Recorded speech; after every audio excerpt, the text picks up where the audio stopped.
Hello friends and welcome to Net Forum. One example we will going to discuss which will specify the properties of operator overloading in Python. Suppose we have created a class known as operator and we export it like this.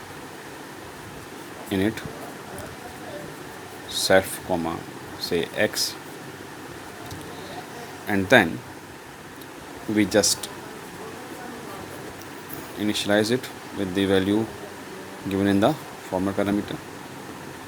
Then we write our magic functions one by one. First we write magic function for addition, self comma object 2. For addition we are going to just return self dot x and obj 2 dot x. Right.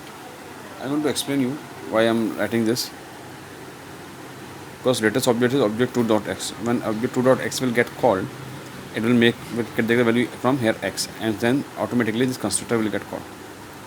Right. So now let us now write for def sub for subtraction self comma obj 2 again and return self dot x minus obj 2 dot x. After then we just going to come to our command prompt and make some calls like ob1, which will be like this opare say 10,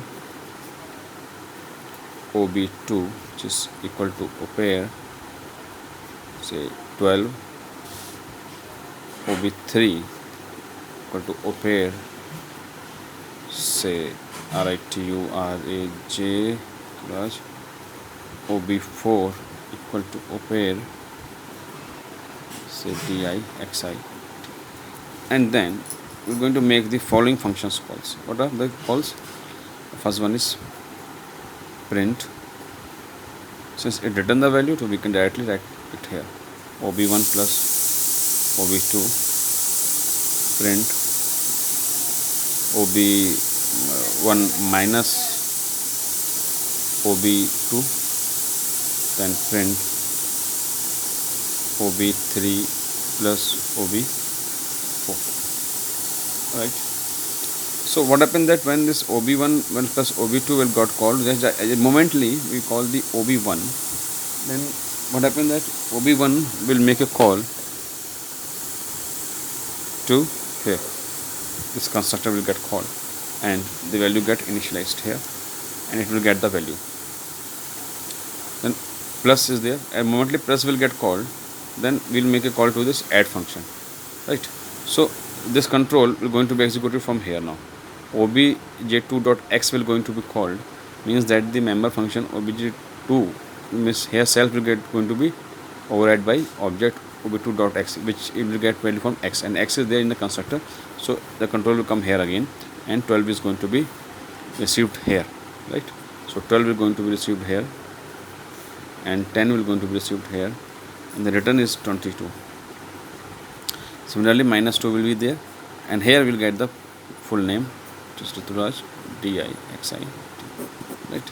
So the idea is that whenever we make a call to the operator overloading functions, then they call to their magic functions and put the values in there and print the basic results. Right. So in this way the operator overloading works in our Python language, and we all know that we have discussed in the last lecture also. This is our magic function. So with this we come to this end of this very short lecture, and we're going to have another example of operator overloading in the next class. Thank you very much.